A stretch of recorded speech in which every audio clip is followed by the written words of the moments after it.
প্রিয় দর্শক, আপনাদের শুভেচ্ছা জানিয়ে হাতিল আজকের সংবাদপত্রের আজকের আয়োজনটি শুরু করছি। আমি মীর মাসরুর জামান। সংবাদপত্রের শিরোনামগুলোকে ঘিরে চলমান পরিস্থিতি নিয়ে আলোচনার নিয়মিত এই আয়োজনে আজ সম্মানিত অতিথি হয়ে আমাদের সঙ্গে রয়েছেন সিনিয়র সাংবাদিক জনাব হাসনাইন খুরশিদ সূচি। আমরা স্বাগত জানাচ্ছি আপনাকে আমাদের মাঝে। ধন্যবাদ। তো সংবাদপত্রের শিরোনামগুলো দেখে তারপর আলোচনায় যাচ্ছি। দৈনিক ইত্তেফাক, ৩০০ কোটি টাকা হাতিয়ে নিতে কাগজের কৃত্রিম সংকট, আশ্চর্যবোধক চিহ্ন আছে একটি। রাজনীতি, রাজনৈতিক দল গঠনে কেউ রাষ্ট্রীয় সমর্থন নিলে জনগণ হতাশ হবে, তারেক রহমান। আওয়ামী লীগকে কোনোভাবেই নির্বাচনে অংশ নিতে দেওয়া হবে না, মাহফুজ আলম। ন্যূনতম সংস্কার ছাড়া নির্বাচন দিলে জনগণ অধিকার পাবে না। মানবজমিন, বিদেশে মার্কিন সহায়তা বন্ধ, গোপন নথি ফাঁস। যেভাবে ফারিস্ট লুট করে নজরুল খালেক গং, রাতের ঢাকায় আতঙ্ক। বাংলাদেশ প্রতিদিন, কেন কঠোর বিএনপি, নিরপেক্ষ সরকার ও নির্বাচন। তরুণদের রাজনৈতিক দলকে স্বাগত, তারেক রহমান। তরুণদের দলের গঠনতন্ত্র তৈরি সহ প্রস্তুতি চলছে, নেতৃত্বে আসছেন কারা। ব্যবসায়ীরা কঠিন চ্যালেঞ্জে। সমকাল, যুক্তরাষ্ট্রের অনুদান বন্ধের সিদ্ধান্ত, ভয়াবহ হতে যাচ্ছে রোহিঙ্গা সংকট। আওয়ামী লীগের ভবিষ্যৎ কি। দৈনিক ইনকিলাব, বন্ধুত্বের সোনালী দুয়ার, ভূকৌশলগত সুবিধা, পর্যটন, নিরাপত্তা সহ বহুমুখী গুরুত্ব, পূর্বমুখী নীতি সমৃদ্ধির পথ। খবরের কাগজ, উত্তাপ ছড়ালেও সতর্ক বিএনপি, রাজনীতিতে চরম অস্থিরতা।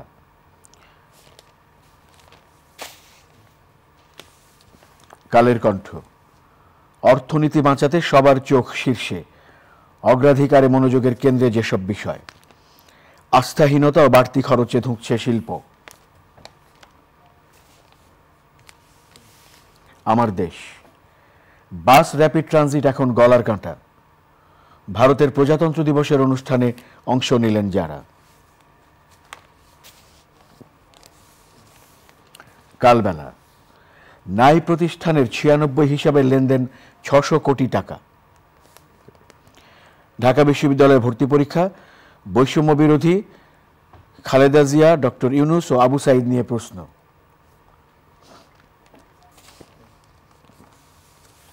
দেশ রূপান্তর, নৈশ ভোটে 1041 কুশীলব, 72,000 মামলা বিচারাধীন।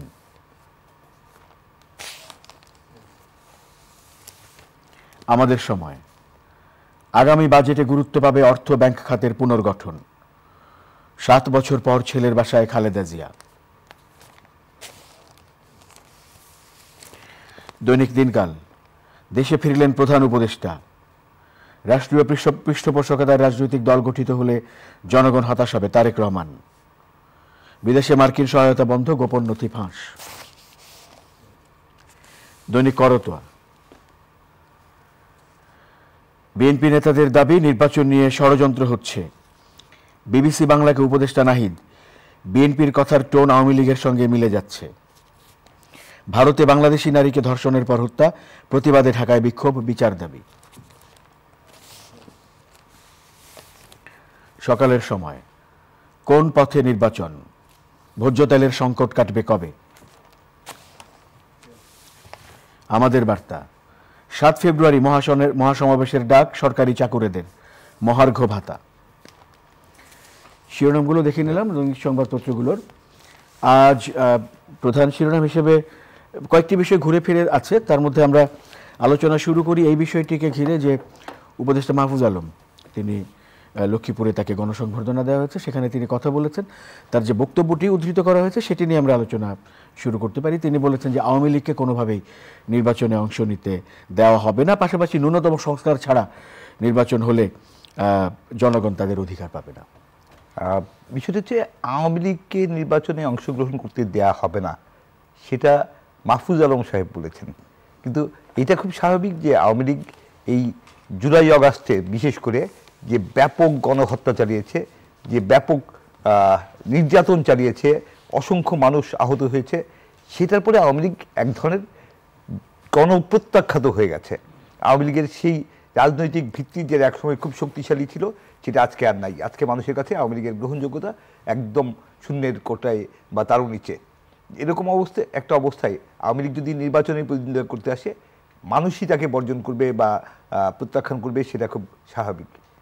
কিন্তু একটি নিবন্ধিত রাজনৈতিক দল যতক্ষণ পর্যন্ত আইনগতভাবে নিষিদ্ধ না হয়, তাকে নির্বাচনে প্রতিদ্বন্দ্বিতা করতে না দেওয়ার সুযোগটা কোথায় আমার কাছে স্পষ্ট না। এবং এটা খুব মানে যা কিছুই হোক, আইনগতভাবে আইনের প্রক্রিয়ায় বা প্রশাসনিক প্রক্রিয়ায় সরকার যদি নিষিদ্ধ ঘোষণা করে বা আদালত যদি নিষিদ্ধ ঘোষণা করে আওয়ামী লীগকে, সেটা অন্য পরিস্থিতি। কিন্তু কোনো ধরনের কোনো এছাড়া ব্যক্তি হিসেবে একজন একটা কথা বললেন, তিনি উপদেশ প্রতিদিন এমন ছোট ছোট মুহূর্তগুলো তৈরি করে জীবনের গল্প। Hatil, live and relieve. চেয়ারে বসে সেই জায়গায় তার বক্তব্যের পেছনে তার কি যুক্তি বা আইনগত অবস্থান কি, আইনগত ভিত্তি কি, সেই জায়গাগুলো আসলে খুব স্পষ্ট থাকা উচিত।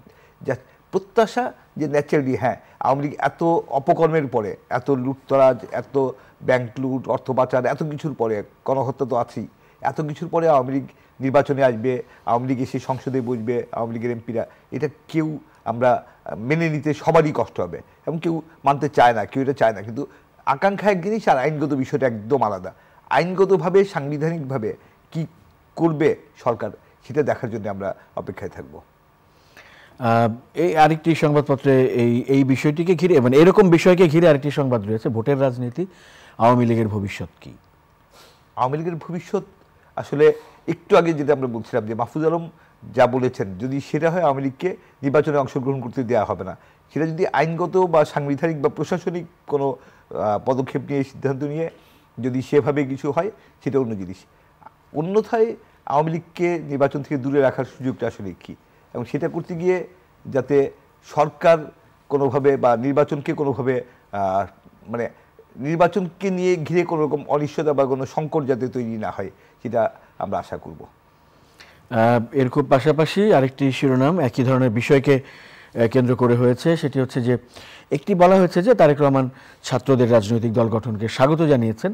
পাশাপাশি তিনি বলেছেন, এটি বেশিরভাগ শিরোনামে এই বক্তব্যটি এসেছে, রাজনৈতিক দল গঠনে কেউ রাষ্ট্রীয় সমর্থন নিলে জনগণ হতাশ হবে।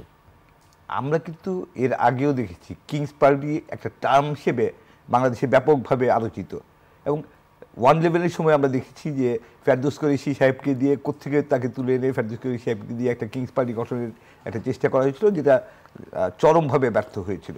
এবং আলটিমেটলি সেই দল একটা নামে একটা দল হলেও সেটা কোনো ধরনের কোনো কার্যকারিতা, কোনো রকম গ্রহণযোগ্যতা কোনো কিছুই পায়নি। যখনই রাষ্ট্রীয় পৃষ্ঠপোষকতার কোনো দল হবে বা দল করার উদ্যোগ হবে, সেই ধরনের উদ্যোগগুলি প্রশ্নবিদ্ধ হবে এবং প্রত্যাখ্যাত হবে। এটা খুব স্বাভাবিক, আমাদের মানে ইতিহাস বা আমাদের পূর্ববর্তী অভিজ্ঞতাগুলো সেটাই বলে। আমাদের যে তরুণরা যারা এবার 5ই আগস্টের সম্মুখ সারির নায়ক, তাদের প্রতি আমাদের সবারই সমর্থন আছে, এক ধরনের ভালোবাসা আছে, এক ধরনের স্নেহ বলি, ভালোবাসা বলি, সেটা আমাদের সবার আছে। এবং আমরা চাই যে তারা যদি রাজনৈতিক উদ্যোগ নিতে চায়, রাজনৈতিক দল গঠনের, নিঃসন্দেহে তাদের আমরা সবাই স্বাগত জানাবো। ভোটের হিসেব কী হবে সেটা অন্য বিষয়, কিন্তু সবাই স্বাগত জানাবো। বিএনপির ভারপ্রাপ্ত চেয়ারম্যান তারেক রহমান সাহেব স্বাগত জানিয়েছেন। এটা আসলে রাজনীতিতে একটি শুভ লক্ষণ এবং একটি ভালো উদ্যোগ দিয়ে একটি দলের ভারপ্রাপ্ত চেয়ারম্যান নতুন একটি দল গঠনের উদ্যোগকে স্বাগত জানাচ্ছেন, এটা আমরা অত্যন্ত প্রশংসা করি। কিন্তু পাশাপাশি তিনি যে কথাটা বলেছেন যে যদি রাষ্ট্রীয় পৃষ্ঠপোষকতায় এ দল গঠনের চেষ্টা হয়, তাহলে সেটা মানুষ গ্রহণ করবে না। এবং এটা ব্যক্তিগতভাবে আমিও মনে করি সেটাই, যে এটা যদি এ ধরনের কোনো রাষ্ট্রীয় পৃষ্ঠপোষকতায় যদি করার চেষ্টা হয়, তাহলে সেটা আবারও একটা কিংস পার্টি টাইপের একটা বিষয় হবে, এবং সে ধরনের বিষয় কেউ আশা করে না। তবে আমরা দেখলাম যে জাহিদ ইসলাম সাহেব উপদেষ্টা, উনি বলেছেন বিবিসির সাথে যে যদি রাজনৈতিক দলে বা নির্বাচনে যান, তাহলে তিনি পদত্যাগ করে যাবেন। সেটা এক ধরনের ভালো সিদ্ধান্ত, কিন্তু দল গুছানোর যে বিষয়টা, সেইটা যদি রাষ্ট্র ক্ষমতাকে ব্যবহার করে করা হয়, তারপরে ঠিক দল গঠনের পর বা দল গঠনের ঠিক আগে আমি পদত্যাগ করে গিয়ে যেতে যোগ দিলাম, সেটা খুব শোভন হবে না। শিরোনামে রয়েছে নিরপেক্ষ সরকার ও নির্বাচন, কেন কঠোর বিএনপি। আর নিরপেক্ষ সরকার বলতে আসে কি, আসলে এই সরকার নিরপেক্ষ থাকার কথা। এই সরকার নির্দলীয় এবং নিরপেক্ষ থাকার কথা। নিরপেক্ষতা নিয়ে বারবার প্রশ্নটা আসছে কেন? প্রশ্নটা আসছে যে এই সরকারে ছাত্রদের প্রতিনিধিরা আছেন, তাদের থাকাটা খুব অস্বাভাবিক না। তারা যখন ছাত্র প্রতিনিধিরা যখন উপদেষ্টা হয়েছেন সবাই এটা স্বাগত জানিয়েছে। কিন্তু যখন ছাত্ররা রাজনৈতিক দল গঠন করতে যাচ্ছে তখনও তাদের প্রতিনিধি সরকারে বসে থাকলে সেই জায়গায় তো প্রশ্ন উঠতেই পারে, এবং সেই প্রশ্নটাই আসলে সরকারকে প্রশ্নবিদ্ধ করছে, নতুন দল গঠনের চেষ্টাকে প্রশ্নবিদ্ধ করছে। সেই জায়গা থেকে আমি মনে করি যে যে তরুণরা নতুন দল গঠনের উদ্যোগ নিচ্ছেন, আমাদের বৈষম্য বিরোধী ছাত্র আন্দোলন এবং জাতীয় নাগরিক কমিটির মিলে বিশেষ করে এটা আমরা দেখছি, সেই উদ্যোগ যদি তারা এগিয়ে নেন সেটাকে আমরা সাধুবাদ জানাই। কিন্তু একই সাথে তাদের নিজস্ব অবস্থানে দাঁড়িয়ে সরকারকে সরকারের মতন করে কাজ করতে দেয়, সরকারের অংশ হিসেবে না থেকে নিজস্ব অবস্থানে দাঁড়িয়ে সেই উদ্যোগকে এগিয়ে নেওয়া উচিত। সুইজারল্যান্ডের দাভোসে বিশ্ব অর্থনৈতিক ফোরামের শীর্ষ সম্মেলনে যোগ দিয়ে মাননীয় প্রধান উপদেষ্টা অধ্যাপক ডক্টর মোহাম্মদ ইউনূস তিনি দেশে ফিরেছেন, এবং আমরা এর মধ্যে প্রতিদিনই এই বিষয়ে সংবাদ শিরোনাম আমরা দেখেছি এবং আলোচনা হয়েছে তার সেখানকার বৈঠকগুলো নিয়ে, এবং সেই সম্মেলনে তার যোগদানের অগ্রগতির বিষয় নিয়ে আমরা আলোচনা করতে পারি। আর এটা অত্যন্ত সম্মানের যে প্রফেসর ইউনূস যেখানেই যাচ্ছেন তিনি নোবেল লরিয়েট, তিনি বাংলাদেশের সবচেয়ে বিশ্বব্যাপী সবচেয়ে গ্রহণযোগ্য মুখ। তো তিনি যেখানে যাচ্ছেন সেখানে এর আগে আমরা দেখেছি যে একটি আমাদের পূর্ববর্তী যে প্রধানমন্ত্রী ছিলেন বা প্রধানমন্ত্রীর চেয়ারে বসেছিলেন শেখ হাসিনা, তিনি কোথাও গেলে শীর্ষ পর্যায়ে বৈঠক করা তার জন্য একটা দুরূহ ব্যাপার ছিল, এবং সেই পর্যায়ে তিনি গ্রহণযোগ্যতা পেতেন না। একটা বৈঠক অ্যারেঞ্জ করার জন্য নানাভাবে পররাষ্ট্র মন্ত্রণালয়, দূতাবাস থেকে শুরু করে হাজারভাবে চেষ্টা করছেন। সেই পরিস্থিতিতে আমরা দেখেছি বছর পর বছর। প্রফেসর ইউনূস যেখানে যাচ্ছেন সেখানেই অনেক শীর্ষ পর্যায়ের যারা বিশ্ব পর্যায়ের নেতৃবৃন্দ, যেমন এবারও জার্মানির চ্যান্সেলর কিংবা জাতিসংঘের মহাসচিব সহ অনেকের সাথে তার বৈঠক হয়েছে। এগুলো সম্মানের এবং দেশের জন্য সম্মানের, দেশের জন্য মর্যাদার, এটা আমরা অত্যন্ত আনন্দিত। আমরা দেখেছি তিনি এই 3 দিনে প্রায় 47টি সাইডলাইনে মূল অনুষ্ঠানের পাশাপাশি সাইডলাইনে 47টি বৈঠক বা সাক্ষাৎ করেছেন। তা সেটা অনেক বেশি, এবং তার এই কর্মব্যস্ততা আমাদের উৎসাহিত করে। কিন্তু আমাদের একই সাথে আমরা দেখতে চাই যে এর ইম্প্যাক্ট কী হচ্ছে, এতগুলো বৈঠক করে তিনি কি নিয়ে আসছেন আমাদের জন্যে। আমাদের দেশ, আমরা যদিও বলি যে আমরা মধ্য সারিতে যাচ্ছি, মধ্য আয়ের দেশে যাচ্ছি, কিন্তু বাস্তবতা হচ্ছে যে এখনও আমাদের দেশের অসংখ্য মানুষ অসম্ভব রকম অর্থ কষ্টে আছে, আর্থিক কষ্টে আছে। মানুষের আয় রোজগার দারুণভাবে এফেক্টেড হচ্ছে, জিনিসপত্রের অস্বাভাবিক দাম, বেকারত্ব চরম, এবং সেরকম একটা অবস্থায় মানুষ যখন চরম অসহায়তার মধ্যে আছে, এবং এই সরকারের কাছে, প্রফেসর ইউনূসের সরকারের কাছে মানুষের প্রত্যাশা ছিল যে উনি দায়িত্ব নেওয়ার পরে অনেক কিছু বদলে যাবে, মানুষের আর্থিক অবস্থা ভালো হবে, কিন্তু সেরকম কোনো কিছুই ঘটেনি। বরং কিছুটা নেতিবাচক দিকে গেছে, অনেকটাই নেতিবাচক দিকে গেছে। কর্মসংস্থানের সুযোগ নষ্ট হয়েছে, সুযোগ হাতছাড়া হচ্ছে, মানুষ বেকার হচ্ছে, আইন শৃঙ্খলা পরিস্থিতি খারাপের দিকে যাচ্ছে, ছিনতাই রাহাজানি বাড়ছে, প্রতিদিন আমরা খুন ডাকাতির খবর দেখছি। এরকম একটা পরিস্থিতিতে দেশকে আসলেই একটা স্থিতিশীল পর্যায়ে আনতে, দেশকে সামনের দিকে এগিয়ে নিয়ে দিতে হয়তো আমাদের বিদেশি বন্ধুদেরও অনেক সহায়তা দরকার। আমরা অর্থনৈতিক ক্ষেত্রে বিদেশি বিনিয়োগ আশা করি, আমাদের অনেক ক্ষেত্রে বিদেশি সাহায্য বা মানে উন্নয়ন সহযোগিতা আমরা আশা করি। প্রফেসর ইউনূসের এত সব ব্যস্ততার মধ্যে তিনি যে এত বৈঠক করলেন, তার ইম্প্যাক্ট হিসেবে বাংলাদেশ আসলে কী পাবে সেটা আমরা দেখতে চাই। এবং উনি যখন গত নভেম্বরে জাতিসংঘের সাধারণ পরিষদে গিয়েছিলেন, তখন বিশ্বের শীর্ষ নেতাদের অনেকের সাথে তিনি বৈঠক করেছেন। আমরা আশা করেছিলাম যে তারপরে বাংলাদেশে প্রচুর সাহায্য আসবে, বা বাংলাদেশের অর্থনৈতিক উন্নয়নে অন্যান্য দেশগুলো, উন্নত দেশগুলো অনেকভাবে কন্ট্রিবিউট করবে। সেরকম কিছু কিন্তু আমরা গত কয়েক মাসে কিছুই দেখিনি। সো এটা আমাদের হতাশ করে। এটা যদি শুধুমাত্রই সম্মান মর্যাদার বিষয় হয়, দ্যাটস ওকে, কিন্তু এর যে ইকোনমিক ইম্প্যাক্ট যদি আমরা না দেখি তাহলে আসলে আমরা হতাশ হব। শিরোনাম রয়েছে আমাদের সামনে, গোপন নথি ফাঁস, বিদেশে মার্কিন সহায়তা বন্ধ। এটা খুবই উদ্বেগের আমাদের জন্য। আমাদের আন্তর্জাতিক সহায়তার ক্ষেত্রে আমরা অনেকটাই যুক্তরাষ্ট্রের উপরে একটা বড় আশা বা যুক্তরাষ্ট্র থেকে আমরা একটা বড় সহায়তা পেয়ে থাকি। আমাদের নিজেদের জন্য যেমন একইভাবে আমাদের দেশে আমরা জানি যে 12 লাখের বেশি রোহিঙ্গা শরণার্থী আছে এবং রোহিঙ্গা শরণার্থীদের যে জীবিকা বেঁচে থাকার যে সেইটাতে একটা যুক্তরাষ্ট্রের একটা বিশাল অঙ্কের সহায়তা এবং রোহিঙ্গাদের বিষয়টিকে অন্তর্ভুক্ত করে একটি শিরোনামও হয়েছে, ভয়াবহ হতে যাচ্ছে রোহিঙ্গা সংকট, যুক্তরাষ্ট্রের অনুদান বন্ধের সিদ্ধান্ত। সেটি যুক্তরাষ্ট্র যদি অনুদান না দেয় তাহলে আসলে এই রোহিঙ্গা সংকটের অন্য কারা অর্থায়ন করবে? অন্য কোনো উন্নত দেশই বা জাতিসংঘ বা অন্যরা কেউই আসলে সেভাবে এগিয়ে আসেনি। যুক্তরাষ্ট্রের অনুদানে, যুক্তরাষ্ট্রের সহযোগিতায় আমরা যে এই 12 লাখের বেশি রোহিঙ্গাকে তাদের থাকার ব্যবস্থা করা, তাদের খাবারের ব্যবস্থা করা, তাদের শিক্ষার ব্যবস্থা করা, অন্যান্য স্বাস্থ্য সেবা দেয়া, সব কিছু আসলে একটা অলমোস্ট কাছে মানে অনেকটাই যুক্তরাষ্ট্রের অনুদানের উপর নির্ভরশীল আমরা। সেই অনুদান যদি না পাই, আমরা দেশে আমাদের দেশে বসে যদি তারা এই ধরনের কোনো রকম সহায়তা না পায়, তখন কিন্তু তাদের নিয়ে একটা বড় ধরনের ক্রাইসিস হবে আমাদের জন্য। এবং সেই ক্রাইসিসে তারা ক্যাম্প থেকে বেরিয়ে আসার চেষ্টা করতে পারে, তারা আইন শৃঙ্খলা পরিস্থিতির অবনতি ঘটতে পারে, তারা বিক্ষোভ অসন্তোষ প্রকাশ করতে পারে এবং সেই ধরনের একটা মানবিক সংকট তৈরি হতে পারে। সেই সব সংকট মোকাবেলার মতন অবস্থা এমনিতেই বাংলাদেশটাই, তার মধ্যে এখন একটা অনির্বাচিত একটা সরকার, যার রাজনৈতিক সরকার না, যে সরকারের পেছনে সরাসরি সব রাজনৈতিক দলের সমর্থন আছে, দেশের সক্রিয় সব রাজনৈতিক দলের সমর্থন আছে, কিন্তু সমর্থন এক জিনিস, আরেকটা হচ্ছে যে সরাসরি তার যে রাজনৈতিক শক্তি, সেই শক্তি নাই। এরকম একটা সরকার এই ধরনের একটা সংকট তৈরি হলে তাকে সামাল দেওয়া এই সরকারের জন্য অনেক বড় চ্যালেঞ্জ হয়ে যাবে। আমি জানি না এটা আসলে কী দাঁড়াবে। যদি বিষয়টা সত্যি এমন হয় যে মার্কিন অনুদান বন্ধ হয়ে যাচ্ছে এবং রোহিঙ্গা সংকট বড় হয়ে উঠছে, তখন এটা প্রফেসর ইউনূস তার ব্যক্তি ইমেজ এবং তার যে বিশ্ব জুড়ে গ্রহণযোগ্যতা, সেটাকে কাজে লাগিয়ে তিনি যাতে সেভাবে অনেক বেশি উদ্যোগী হন, সেটা আমরা আশা করব।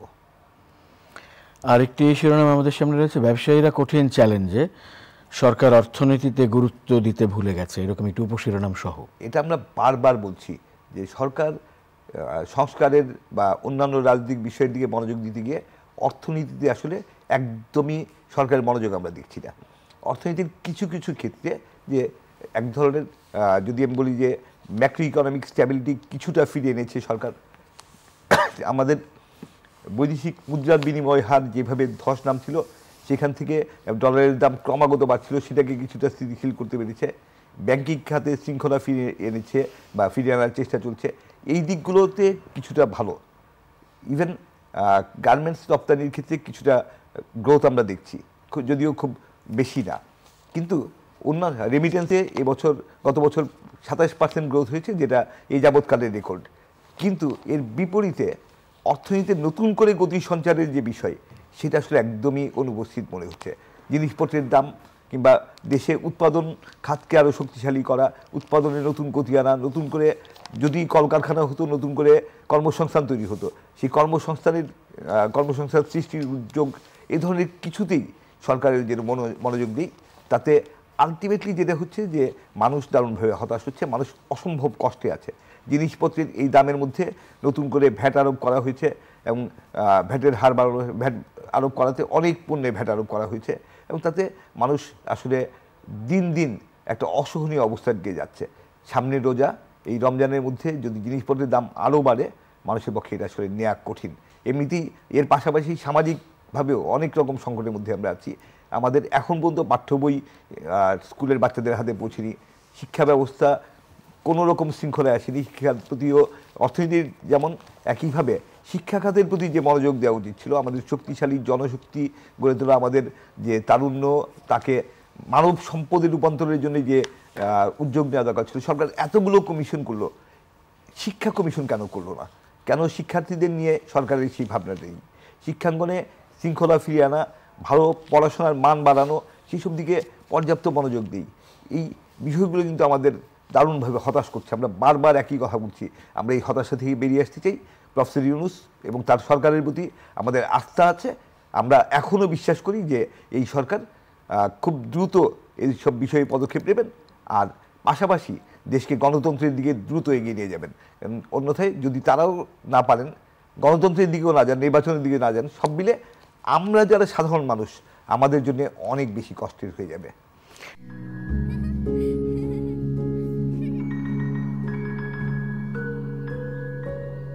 প্রতিদিন এমন ছোট ছোট মুহূর্তগুলো তৈরি করে জীবনের গল্প।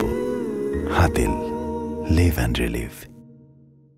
যে শিরোনামটি নিয়ে আপনি আলোচনা করছিলেন তার মধ্যে আরও দুটো উপশিরোনাম এরকম যুক্ত করা হয়েছে। একটি হচ্ছে উপদেষ্টাদের বিভ্রান্তিমূলক বক্তব্যে উদ্যোক্তারা চিন্তিত, আর একটি হচ্ছে আইএমএফ এর প্রেসক্রিপশনে চলছে দেশ। আইএমএফ এর প্রেসক্রিপশনে চলছে দেশ, এটা বোঝাই যাচ্ছে। কারণ এইবার যে শতাধিক পণ্যের উপর নতুন করে ভ্যাট আরোপ করা হলো, এটা পুরোটাই হচ্ছে আইএমএফ এর যে সহায়তা, সেই সহায়তাটা পাওয়ার জন্যে। তো সেইখানে আইএমএফকে এবং আইএমএফের এই সহায়তা নেওয়ার জন্য এই সমঝোতা সরকারের সাথে আসলে বিগত সরকারের আমলে হয়েছে। কিন্তু প্রফেসর ইউনূসের মতন টাওয়ারিং পার্সোনালিটি যখন দেশের সরকার প্রধান, তার তো সুযোগ ছিল যে তিনি আইএমএফের সাথে কথা বলতেন যে ইয়েস, আমাদের দেশের এইরকম একটা ধ্বংসস্তূপের মধ্যে শেখ হাসিনা রেখে গেছে, এখান থেকে উত্তোলনের যে চেষ্টা, সেই চেষ্টার মধ্যে এত ভ্যাট আরোপ করা আমাদের মানুষের জন্য সহনীয় হবে না। সো আমরা এটাকে একটু পিছিয়ে দিই অথবা আরেকটু ধাপে ধাপে করি। অনেকভাবেই তিনি করতে পারতেন বা তার সরকার করতে পারতো। সে ধরনের কোনো উদ্যোগ না নিয়ে, মানুষকে কোনোরকম কোনো কিছু না জানিয়ে হঠাৎ করে এত বড় ভ্যাটের বোঝা চাপিয়ে দেওয়াটা অসম্ভব। অ্যাগেইন বলতে হবে যে আমরা অনেক আপসেট, আমরা ফ্রাস্ট্রেটেড। এবং শিল্পের ক্ষেত্রে সরকারের নীতি একটা বড় ইস্যু। নীতির স্থিতিশীলতা, নীতি ঠিক থাকবে কিনা। কারণ সরকার বারবার একবার এদিক থেকে চাপ আসলে ওদিকে যায়, ওদিক থেকে চাপ আসলে এদিকে যায়।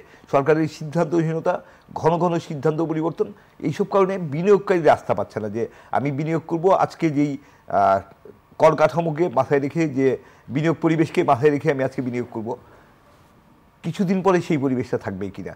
সো সেই জায়গায় মানুষের যে আস্থার সংকট, বিনিয়োগকারীদের আস্থার সংকট, সেটা তীব্র বলেই দেশীয় বিনিয়োগ হচ্ছে না।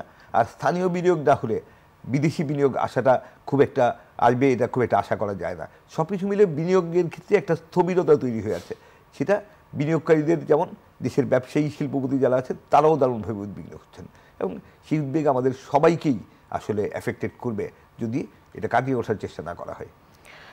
গত কয়েকদিন ধরে আমরা আইন শৃঙ্খলা পরিস্থিতি এই সমস্ত নিয়ে শিরোনাম দেখছি। আজও একাধিক সংবাদ শিরোনাম রয়েছে ভাঁজের ওপরেই এই একই বিষয়কে ঘিরে। রাতের ঢাকায় আতঙ্ক একটি শিরোনাম দেখছিলাম একটি সংবাদপত্রে। এখন আমার সামনে রয়েছে রাতে ঘরের বাইরে যেতে ভয় পাচ্ছেন রাজধানীবাসী, ছিনতাই আতঙ্ক। ছিনতাই প্রবলভাবে বেড়ে গেছে। আমরা প্রতিদিনই শুনছি যে কারো না কারো, আমাদের পরিচিত হোক, পরিচিতদের মধ্যেও ছিনতাইয়ের শিকার হচ্ছে, কিংবা অপরিচিত অনেকেই যাদের খবর আমরা পত্রপত্রিকায় গণমাধ্যমে দেখছি যে প্রতিদিনই ছিনতাইয়ের খবর আসছে। এই পরিস্থিতি কিন্তু আমাদের ছিল না। তো আইন শৃঙ্খলার যে স্বাভাবিক পরিস্থিতি ফিরে আনা, এটা হতে পারতো যে ঠিক আছে 5ই আগস্টের পরপর পুলিশ যেহেতু আওয়ামী সরকারের অপকর্মের দোষর হয়ে উঠেছিল, পুলিশের একটা বিশাল অংশ পুলিশ বাহিনী হিসেবে বিতর্কিত হয়ে পড়েছিল, সেই পরিস্থিতির পরে পুলিশের মনোবল বলে কিছু ছিল না, পুলিশ একটা বিশৃঙ্খল অবস্থার মধ্যে ছিল। সেই সময়ে যা কিছু ঘটেছে সেটা আমরা মেনে নিয়েছি। কিন্তু আজকে সেই অগাস্ট থেকে আজকে 6 মাস হতে চললো, এখনও যদি একই পরিস্থিতি থাকে, বরং আরও নেতিবাচক দিয়ে যায়, আমরা আসলে কার আশায় থাকবো? বিবিসি বাংলাকে উপদেষ্টা নাহিদ, বিএনপির কথার টোন আওয়ামী লীগের সঙ্গে মিলে যাচ্ছে। এই জায়গায় আমি একটা কথা বলতে চাই। এই প্রসঙ্গটা এসছে বিএনপির যে মহাসচিব মির্জা ফখরুল ইসলাম সাহেব এর আগে বিবিসির সাথে সাক্ষাৎকার দিয়েছিলেন, এবং সেখানে তিনি কিছু কথা বলেছিলেন। তিনি বলেছিলেন যে এই সরকার যদি নিরপেক্ষতা হারায় তাহলে নিরপেক্ষ সরকার দরকার হবে। সেটার থেকে ছাত্রদের সাথে, বৈষম্য বিরোধী ছাত্র আন্দোলনের নেতাদের সাথে এক ধরনের বিএনপির বাকবিতণ্ডা বা এক ধরনের মতবিরোধের তীব্রতা আমরা দেখছি। সেই পরিস্থিতিতে এর আগেও নাহিদ সাহেব কিছু কথা বলেছেন, অন্যান্য ছাত্রনেতারা হাসনাত আবদুল্লাহ বা সাজিদ আলম তারা কিছু কথা বলেছেন।